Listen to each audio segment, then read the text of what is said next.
ఇలా రాష్ట్ర ముఖ్యమంత్రి, డిప్యూటీ ముఖ్యమంత్రి, మంత్రులు అహర్నిశలు కృషి చేస్తూ ఈ రాష్ట్ర అభివృద్ధి కోసం పాటుపడతా ఉంటే మీరు కేంద్రంలో కూడా అధికారులు ఉన్నారు, ఒక మంత్రివర్గ స్థాయిలో ఉన్నారు.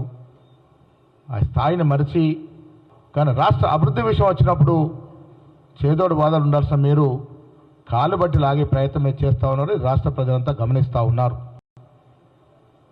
ఎప్పుడు అవకాశం దొరికినా ప్రధానమంత్రి దగ్గరికి వెళ్ళి రాష్ట్ర ప్రాజెక్టు గురించి పదే పదే విజ్ఞప్తి చేస్తున్నటువంటి సందర్భం ముఖ్యమంత్రి గారు. ప్రాజెక్టుల విషయంలో పదే పదే ఏకరువు పెడుతున్నటువంటి సందర్భం. ఇలా రాష్ట్రానికి రావాల్సినటువంటి నిధులు, విధులు, ప్రాజెక్టులు ఈ 10 ఏళ్లుగా ఎప్పుడైనా అడిగినారా? మీరు 6 సంవత్సరాలుగా మంత్రివర్గంలో ఉన్నారు కిషన్ రెడ్డి గారు.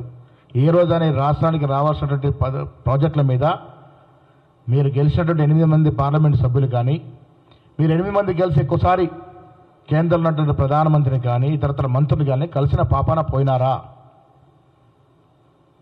ఏమిచ్చింది కేంద్ర ప్రభుత్వం రాష్ట్రానికి అంటే 2 మంత్రి పదవులు తప్ప, కిషన్ రెడ్డికి, బండి సంజయ్కి మంత్రి పదవులు తప్ప ఈ రాష్ట్రానికి ఏమీ ఇవ్వలే. ఆశ్చర్యం ఏంటంటే మొన్న పెట్టిన కేంద్ర బడ్జెట్లో తెలంగాణకి 9 పైసా అదనంగా ఇవ్వనటువంటి పరిస్థితి, మీరు అడగనటువంటి పరిస్థితి. ఇది మీ చేతకాంతనం కాదా? రాష్ట్ర ప్రజలు అడుగుతూ ఉన్నారు. కేంద్రంలో క్యాబినెట్లో ఉండి కూడా 8 మంది పార్లమెంట్ సభ్యులు ఇచ్చినటువంటి రాష్ట్రం నుంచి మీరు రాష్ట్రానికి రావాల్సినటువంటి వాటా కానీ, ప్రాజెక్టులు కానీ, ఇతరత్ర అభివృద్ధి సంక్షేమ ఫలాలు కానీ ఎందుకు అడగట్లేదు కిషన్ రెడ్డి గారు? సుదీర్ఘ రాజకీయాల్లో ఉన్నారు, ఇవాళ కేంద్రంలో మంత్రివర్గంలో ఉన్నారు.